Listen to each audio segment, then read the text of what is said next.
Qual é o sentido da identificação histérica?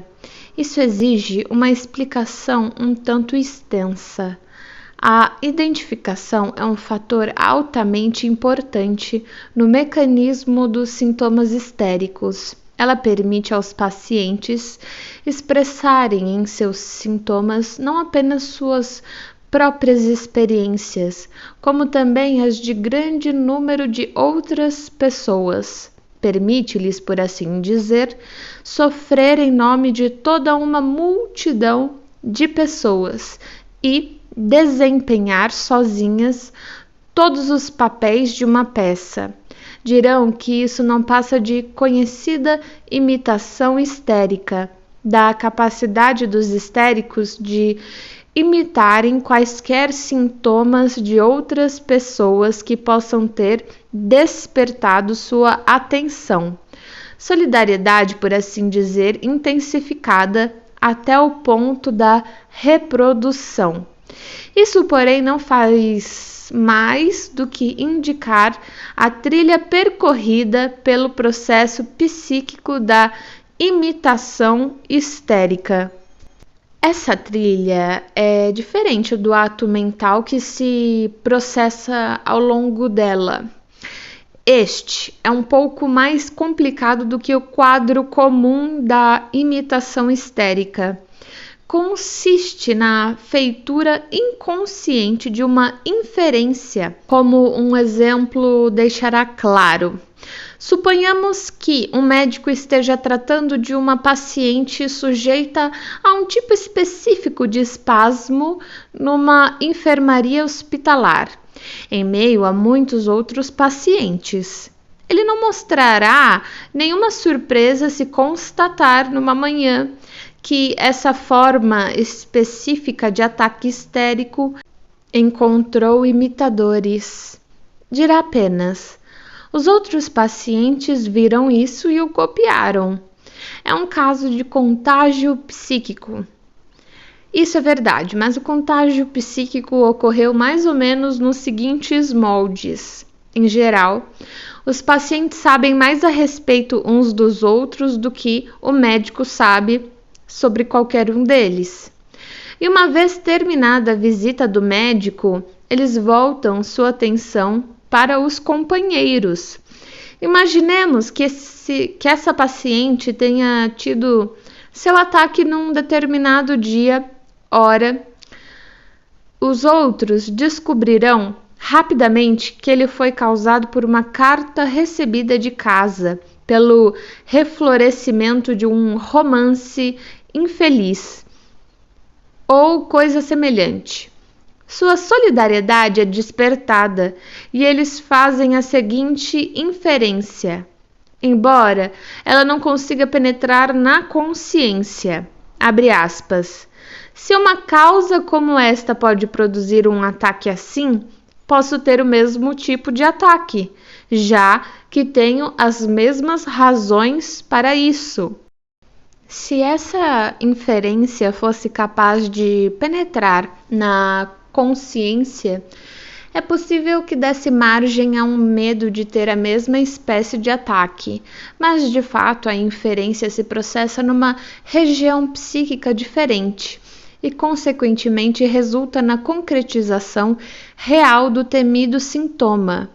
Assim, a identificação não constitui uma simples imitação, mas uma assimilação baseada numa alegação etiológica semelhante. Ela expressa uma semelhança e decorre de um elemento comum que permanece no inconsciente. A identificação é empregada com mais frequência na histeria para expressar um elemento sexual comum. Uma mulher histérica se identifica mais rapidamente, embora não exclusivamente, em seus sintomas com as pessoas com que tenha tido relações sexuais ou com as pessoas que tenham tido relações sexuais com as mesmas pessoas que ela. O uso da língua leva isso em conta, pois fala-se em duas pessoas apaixonadas, como sendo uma só, nas fantasias histéricas, tal como nos sonhos, é suficiente para fins de identificação. Que o sujeito tenha pensamentos sobre relações sexuais, sem que estas tenham necessariamente ocorrido na realidade. Assim, a paciente cujo sonho venho discutindo estava simplesmente seguindo as normas dos processos histéricos de pensamentos ao expressar ciúme da amiga, que aliás ela própria sabia ser injustificado. Ocupar seu lugar no sonho e identificar-se com ela por meio da criação de um sintoma, o desejo renunciado. O processo poderia expressar-se verbalmente da seguinte maneira: minha paciente colocou-se no lugar da amiga, no sonho, porque estava ocupando o lugar de minha paciente junto ao marido e porque ela, minha paciente, queria tomar o lugar da amiga no autoconceito em que o marido a tinha. Uma contradição à minha teoria dos sonhos, produzida por outra de minhas pacientes, a mais sagaz de todas as que relatam seus sonhos, resolveu-se de maneira mais simples, porém com base no mesmo padrão, a saber que a não realização de um desejo significa a realização de outro. Certo dia eu lhe estiver explicando que os sonhos são realizações de desejos. No dia seguinte, ela me trouxe um sonho em que estava viajando com a sogra até o lugar no campo onde iriam passar juntas as férias. Ora, eu sabia que ela se rebelara violentamente contra a ideia de passar o verão perto da sogra e que poucos dias antes conseguira evitar a temida proximidade, reservando aposentos numa estação de veraneio muito distante. E agora, seu sonho desfizera a solução que ela havia desejado. Não seria isso a mais contundente contradição possível de minha teoria de que nos sonhos os desejos são realizados? Sem dúvida, e bastou seguir a consequência lógica do sonho para chegar à sua interpretação. O sonho mostrou que eu estava errado, logo era seu desejo que eu estivesse errado, e seu sonho mostrou esse desejo realizado, mas seu desejo de que eu estivesse errado, que se realizou em relação às suas férias de verão, dizia respeito de fato a um outro assunto mais sério, pois, mais ou menos nessa época, eu havia inferido do material produzido em sua análise que, num período específico de sua vida, deveria ter ocorrido algo que foi relevante na determinação de sua doença. Ela contestara isso, visto não ter nenhuma lembrança de tal coisa, mas logo depois ficou provado que eu estava certo. Assim, seu desejo de que eu estivesse errado, que se transformou em seu sonho de passar as férias com a sogra, correspondia a um desejo bastante justificado de que os fatos de que ela não vinha conscientizando pela primeira vez nunca tivessem ocorrido. Aventurei-me a interpretar sem nenhuma análise, mas apenas por meio de um palpite, um pequeno episódio ocorrido com um amigo meu, que frequentara a mesma classe que eu durante todo o nosso curso secundário. Um dia ele ouviu uma palestra que proferi perante um pequeno auditório sobre a ideia inédita de que os sonhos eram realizações de desejos.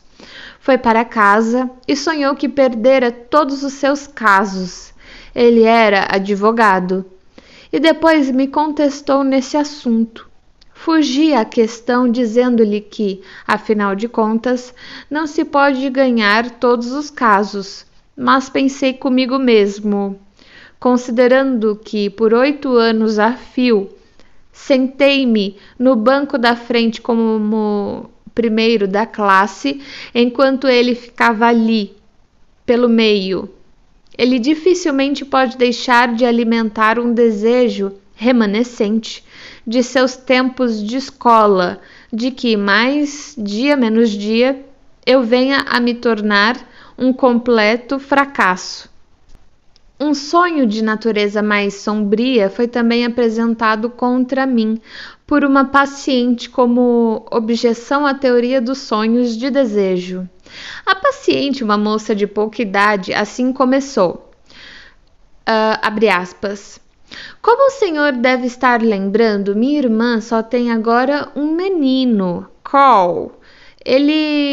Ela perdeu o seu filho mais velho, Otto, quando eu ainda morava com ela. Otto era meu favorito, de certa forma. Eu o criei. Também gosto do menorzinho, mas, é claro, nem de longe tanto quanto gostava do que morreu. Então, ontem à noite, sonhei que via Carl morto diante de mim. Estava deitado em seu caixãozinho, com as mãos postas e velas a seu redor. De fato, exatamente como o pequeno Otto, cuja morte foi um golpe tão forte para mim. Agora me diga, o que pode significar isso? O senhor me conhece. Será que sou uma pessoa tão má a ponto de desejar que minha irmã perca o único filho que ainda tem? Ou será que o sonho significa que eu preferiria que Carl estivesse morto em vez de Otto, de quem eu gostava muito mais? Fecha aspas. Assegurei-lhe que esta última interpretação estava fora de cogitação, e depois de refletir um pouco, pude dar-lhe a interpretação correta do sonho, posteriormente confirmada por ela. Pude fazê-lo porque estava familiarizado com toda a história prévia da autora do sonho. Essa moça ficara órfã em tenra idade e fora criada na casa de uma irmã muito mais velha. Entre os amigos que frequentavam a casa, havia um homem que deixou uma impressão duradoura em seu coração. Por algum tempo, pareceu que suas relações mal admitidas com ele levariam ao casamento, mas esse desenlace feliz foi reduzido a cinzas pela irmã, cujos motivos jamais foram plenamente explicados. Depois do rompimento, esse homem deixou de frequentar a casa, e pouco depois da morte do pequeno Otto, para quem ela voltara sua afeição nesse interim, minha paciente fixou residência própria sozinha. Não conseguiu, contudo, libertar-se de seu apego pelo amigo da irmã. Seu orgulho ordenava que o evitasse, mas ela não conseguiu transferir seu amor para nenhum dos outros admiradores que se apresentaram posteriormente. Sempre que se anunciava que o objeto de suas afeições, que era por profissão um homem de letras, ia proferir em algum lugar uma palestra, ela estava invariavelmente na plateia e aproveitava todas as oportunidades possíveis de contemplá-lo à distância em um campo neutro. Lembrei-me de que ela me dissera na véspera que o professor iria a um certo concerto e que ela pretendia ir também para ter o prazer de dar uma olhadela nele mais uma vez. Isso ocorreu na véspera do sonho, e o concerto iria realizar-se no dia em que ela o relatou a mim. Foi-me, portanto, fácil construir a interpretação correta, e perguntei-lhe se podia pensar em alguma coisa que tivesse acontecido após a morte do pequeno Otto. Ela respondeu de pronto, naturalmente. O professor veio visitar-nos de novo depois de uma longa ausência, e eu o vi mais uma vez ao lado do caixão do pequeno Otto. Isso era exatamente o que eu esperava, e interpretei o sonho dessa forma. Se o outro menino morresse agora, aconteceria a mesma coisa. Você passaria o dia com sua irmã e o professor certamente viria apresentar seus pêsames, de modo que você o veria mais uma vez, nas mesmas condições que na outra ocasião. O sonho significa apenas seu desejo de vê-lo mais uma vez, um desejo contra o qual você vem lutando internamente. Sei que você tem na bolsa uma entrada para o concerto de hoje. Seu sonho foi um sonho de impaciência. Antecipou em algumas horas a visão que você vai ter dele hoje. Fecha aspas. A fim de ocultar seu desejo, ela evidentemente escolhera uma situação em que tais desejos costumam ser suprimidos. Na situação em que está tão repleto de tristeza que não se tem nenhum pensamento amoroso. Contudo, é bem possível que mesmo na situação real da qual o sonho foi uma réplica exata, junto ao caixão do menino mais velho, a quem ela amara ainda mais, talvez ela não tenha podido suprimir seus ternos sentimentos pelo visitante, que estivera ausente por tanto tempo. Um sonho semelhante de outra paciente recebeu uma explicação diferente. Quando jovem, ela se destacara por sua inteligência viva e sua disposição alegre. E essas características ainda podiam ser observadas pelo menos nas ideias que lhe ocorriam durante o tratamento. No decorrer de um sonho longo, essa senhora imaginou ver sua única filha de 15 anos de idade morta numa caixa. Estava parcialmente inclinada a utilizar essa cena como uma objeção à teoria da realização dos desejos, embora ela própria suspeitasse de que o detalhe da caixa devia estar apontando para outra visão do sonho. No decorrer da análise, ela lembrou que, numa reunião na noite anterior, falara-se um pouco sobre a palavra inglesa box e as várias formas pelas quais se poderia traduzi-la em alemão, tais como Schachtel, que significa caixa, Log, camarote de teatro, Kasten, arca, Ohrfeige, murro no ouvido, e assim por diante. Outras partes do mesmo sonho nos permitiram descobrir ainda que ela havia pensado que box, em inglês, se relacionava mesmo com o Butches, receptáculo, em alemão, e que depois fora atormentada pela lembrança de que Butches é empregado como termo vulgar para designar os órgãos genitais femininos. Fazendo uma certa concessão aos limites de seus conhecimentos de anatomia topográfica, poder-se-ia presumir, portanto, que a criança que jazia na caixa significava um embrião no útero. Após ter sido esclarecida quanto a esse ponto, ela não mais negou que a imagem onírica correspondesse a um desejo seu. Como tantas jovens casadas, ela não ficara nada satisfeita ao engravidar. E mais uma vez tinha se permitido desejar que a criança que trazia no ventre morresse.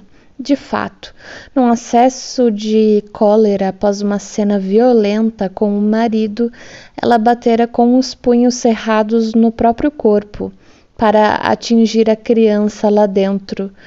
Dessa forma, a criança morta era de fato a realização de um desejo, mas de um desejo que fora posto de lado 15 anos antes. Dificilmente se pode ficar admirado com o fato de um desejo realizado após uma demora tão prolongada não ser reconhecido. Muitas coisas haviam mudado nesse intervalo. Terei de voltar ao grupo de sonhos a que pertencem os 2 últimos exemplos. Sonhos que tratam da morte de parentes, a quem o sonhar é afeiçoado.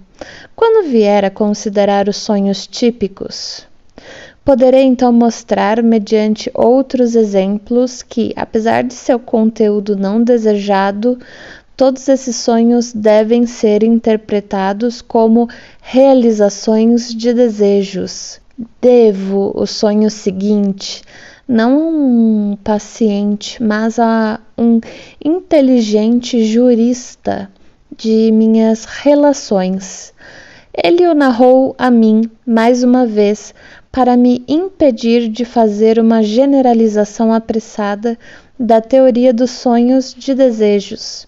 Sonhei, disse meu informante, que chegava à minha casa de braço dado com uma senhora.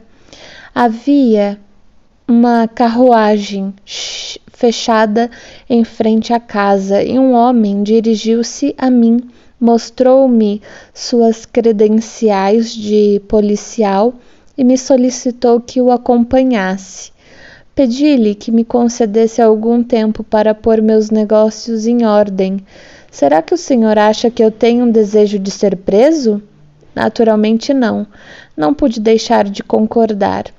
O senhor sabe, por acaso, sob que acusação fui preso? Sim, por infanticídio, creio eu. Infanticídio? Mas por certo o senhor sabe que esse é um crime que só pode ser praticado por uma mãe contra um recém-nascido, não sabe? É verdade. E em que circunstâncias o senhor teve o sonho? O que aconteceu na noite anterior? Preferia não lhe dizer, é um assunto delicado. Mesmo assim, terei de ouvi-lo. Caso contrário, teremos de desistir da ideia de interpretar o sonho.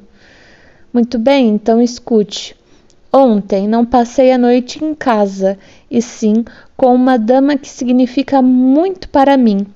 Ao acordar pela manhã, houve outro contato entre nós, depois do qual dormi novamente e tive o sonho que lhe descrevi. Ela é casada? É. E o senhor não quer ter um filho com ela, não é verdade? Ah, não, isso poderia nos denunciar. Então o senhor não pratica o coito normal?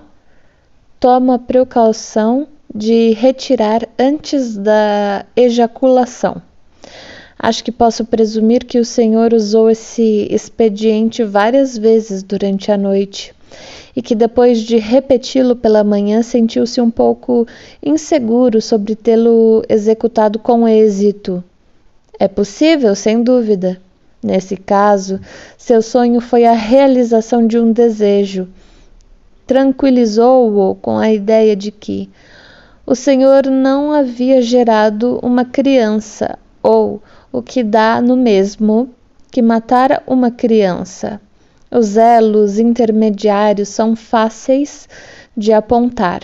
O senhor deve estar lembrando de que, alguns dias atrás, falávamos das dificuldades do casamento e de como é incoerente que não haja nenhuma objeção a que se pratique o coito de modo a não permitir que ocorra a fertilização, ao passo que qualquer interferência depois que o óvulo e o sêmen se unem é um feto, é formado, é punida como crime.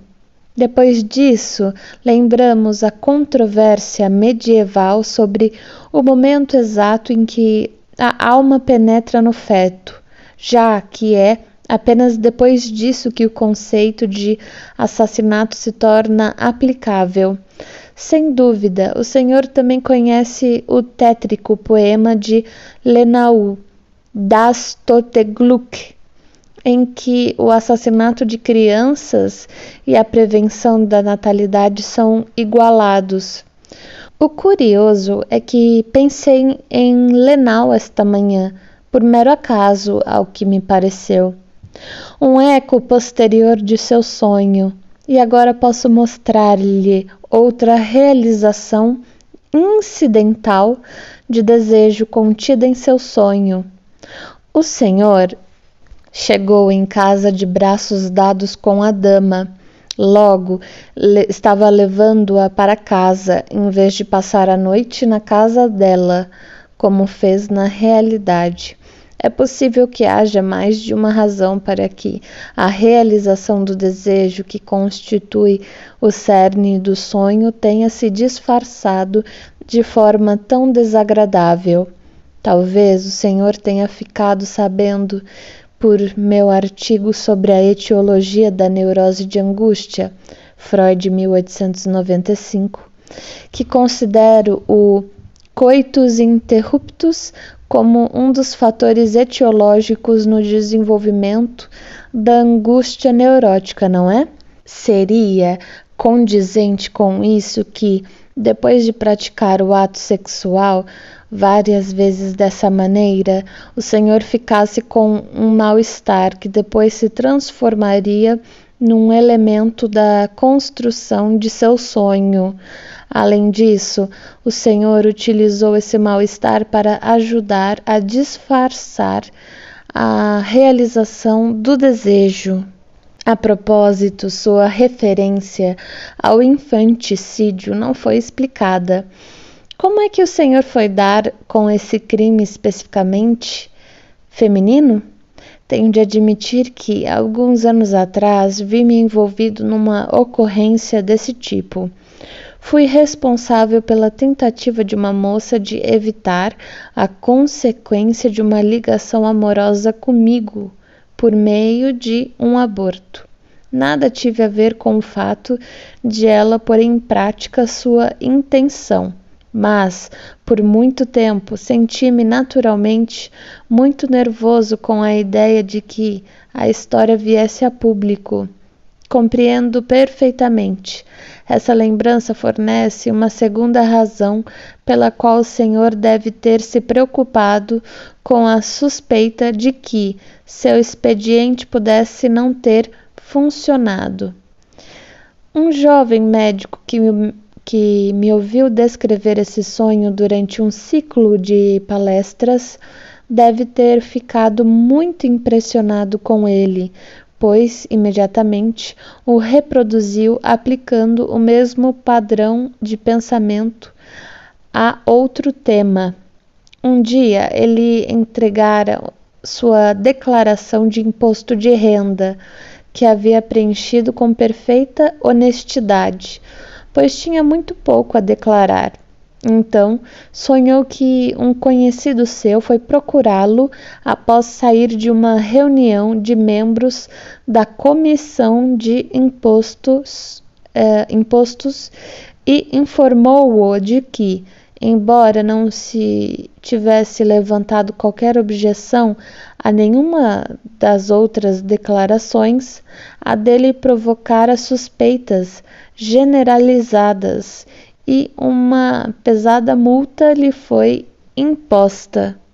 O sonho foi uma realização precariamente disfarçada de seu desejo de ser conhecido como um médico possuidor de grande renda. Isso faz lembrar a célebre história da moça que foi aconselhada a não aceitar um certo pretendente porque ele tinha um gênio violento e por certo iria espancá-la se casassem.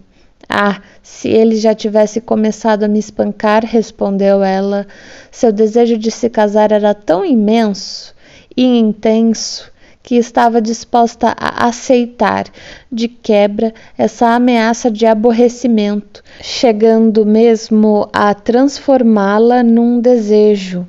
Os sonhos muito frequentes que parecem contradizer minha teoria por terem como tema a frustração de um desejo ou a ocorrência de algo claramente indesejado podem ser reunidos sob o título de sonhos com o oposto do desejo.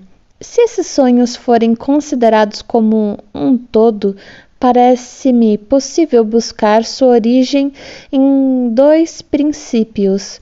Ainda não mencionei um deles, embora desempenhe um papel relevante não apenas nos sonhos das pessoas, como também em suas vidas. Uma das duas forças propulsoras que levam a esses sonhos é que o desejo de que eu esteja errado. Tais sonhos aparecem regularmente no curso de meus tratamentos, quando um paciente se encontra num estado de resistência a mim, e posso contar como quase certo provocar um deles depois de explicar a um paciente pela primeira vez minha teoria de que os sonhos são realizações de desejos. A rigor, é de se esperar que a mesma coisa aconteça com alguns dos leitores frustrados num sonho, caso seu desejo de que eu esteja errado possa se realizar. Esse mesmo ponto é ilustrado por um último sonho dessa natureza que citarei aqui, obtido de uma paciente em tratamento. Foi o sonho de uma moça que tivera êxito em sua luta para continuar seu tratamento comigo, contrariando a vontade dos parentes e dos especialistas, cujas opiniões tinham sido consultadas. Sonhou que seus familiares a haviam proibido de continuar a me consultar. Lembrou-me então a promessa que eu lhe fizera de, se necessário, continuar o tratamento sem honorários. A isso respondi: não posso fazer nenhuma concessão em questão de dinheiro. É preciso admitir que não foi fácil identificar a realização de desejo nesse exemplo, mas em todos esses casos descobre-se um segundo enigma cuja solução ajuda a desvendar o primeiro. Qual a origem das palavras que ela pôs em minha boca? Naturalmente eu não lhe dissera nada semelhante, mas um de seus irmãos, o que maior influência exercia sobre ela, tivera a gentileza de me atribuir esse sentimento. O sonho, portanto, pretendia provar que o irmão dela estava certo, e não era apenas em seus sonhos que ela insistia em que ele tinha razão. A mesma ideia dominava toda a sua vida e era o motivo de sua doença. Um sonho que parece à primeira vista trazer dificuldades especiais para a teoria da realização de desejos. Foi sonhado e interpretado por um médico e relatado por August Strachey, 1911, abre aspas. Vi em meu dedo indicador esquerdo o primeiro indício primaraffect de sífilis na falange terminal, fecha aspas. A consideração de que, independentemente do conteúdo indesejado do sonho, ele parece claro e coerente, poderia dissuadir-nos de analisá-lo. No entanto, se estivermos dispostos a enfrentar o trabalho envolvido, descobriremos que primaraffect era equivalente a uma prima affectio, ou seja, um primeiro amor, e que a úlcera repelente veio a representar, para citar as palavras de Strachey, realizações de desejos com uma alta carga emocional. O segundo motivo para os sonhos com o oposto do desejo é tão óbvio que é fácil deixá-lo passar despercebido, como eu mesmo fiz por tempo considerável. Há um componente masoquista na constituição sexual de muitas pessoas, que decorre da inversão de um componente agressivo e sádico em seu oposto. Aqueles que encontram prazer não na aflição de dor física a eles, mas na humilhação e na tortura mental, podem ser descritos como masoquistas mentais. Percebe-se de imediato que essas pessoas podem ter sonhos com o oposto do desejo e os sonhos desprazerosos, que são, ainda assim, realizações de desejos, pois satisfazem suas inclinações masoquistas. Citarei um desses sonhos produzidos por um rapaz que, em sua meninice, havia atormentado imensamente seu irmão mais velho, por quem tinha um apego homossexual. Tendo seu caráter passado por uma modificação fundamental, ele teve o seguinte sonho, dividido em 3 partes. Parte 1. Seu irmão mais velho estava mexendo com ele. Parte 2. 2 homens se acariciavam com um objetivo homossexual. Parte 3. Seu irmão vendera o negócio cujo diretor ele próprio aspirava tornar-se. Ele despertou desse último sonho com sentimentos extremamente aflitivos. Não o bastante, tratava-se de um sonho masoquista, de desejo, e poderia ser traduzido assim, abre aspas, seria bem feito para mim se meu irmão me confrontasse com essa venda, como punição por todos os tormentos que ele teve de aturar de mim. Fecha aspas. Espero que os exemplos anteriores sejam suficientes até que se levante a próxima objeção, para fazer com que pareça plausível que mesmo os sonhos de conteúdo aflitivo devem ser interpretados como realizações de desejos. Ninguém tampouco há de considerar mera coincidência que a interpretação desses sonhos nos tenha feito deparar todas as vezes com tópicos sobre os quais as pessoas relutam em falar ou pensar. O sentimento aflitivo provocado por esses sonhos é idêntico à repugnância que tende, em geral com êxito, a nos impedir de discutir ou mencionar tais tópicos e que cada um de nós tem de superar quando, apesar disso, sente-se compelido a penetrar neles. Mas o sentido de desprazer, que assim se repete nos sonhos, não nega a existência de um desejo. Todos têm desejos que prefeririam não revelar a outras pessoas e desejos que não admitem nem sequer perante si mesmos. Por outro lado, é justificável ligarmos o caráter desprazeroso de todos esses sonhos com o fato da distorção onírica. E é justificável concluirmos que esses sonhos são distorcidos e que a realização de desejo neles contida é disfarçada a ponto de se tornar irreconhecível, precisamente em vista da repugnância que se sente pelo tema do sonho, ou pelo desejo dele derivado, bem como da intenção de recalcá-los. Demonstra-se, assim, que a distorção do sonho é, de fato, uma autocensura.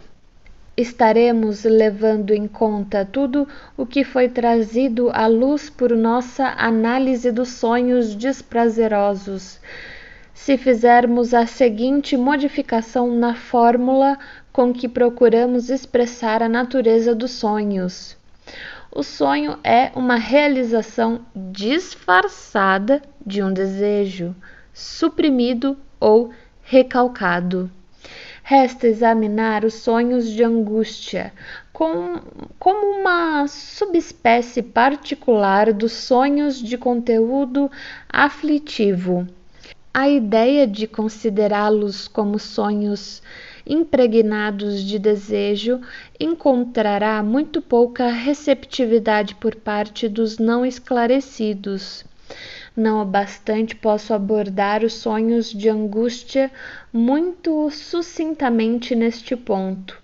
Eles não nos apresentam um novo aspecto do problema dos sonhos.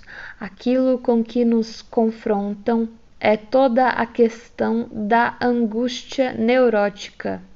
A angústia que sentimos num sonho é apenas aparentemente explicada pelo conteúdo do sonho. Se submetermos o conteúdo do sonho à análise, verificaremos que a angústia do sonho não se justifica melhor pelo conteúdo do sonho do que, digamos, a angústia de uma fobia se justifica pela representação com que se relaciona a fobia. Sem dúvida é verdade, por exemplo, que é possível cair de uma janela e, portanto, a razão para se exercer certo grau de cautela nas proximidades de uma janela, mas não vemos por que a angústia sentida a esse respeito numa fobia deva ser tão grande e persiga o paciente muito além da oportunidade de sua ocorrência. Assim, constatamos que a mesma coisa pode ser validamente afirmada em relação à fobia e aos sonhos de angústia. Em ambos os casos, a angústia está apenas superficialmente ligada à representação que a acompanha. Ela se origina em outra fonte. Já que existe estreita ligação entre a angústia nos sonhos e nas neuroses, ao examinar a primeira, precisarei referir-me à última. Num trabalho sucinto sobre a neurose de angústia, Freud, 1895, argumentei há algum tempo que a angústia neurótica se origina da vida sexual e corresponde à libido que se desviou de sua finalidade e não encontrou aplicação. Desde então, essa fórmula tem resistido à prova do tempo, permitindo-nos agora inferir dela que os sonhos de angústia são sonhos de conteúdo sexual, cuja respectiva libido se transformou em angústia.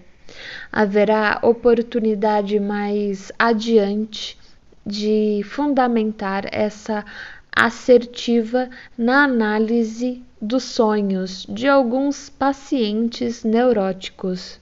Também, no decurso de mais uma tentativa de chegar a uma teoria dos sonhos, terei oportunidades de examinar mais uma vez os determinantes dos sonhos de angústia e sua compatibilidade com a teoria da realização de desejos.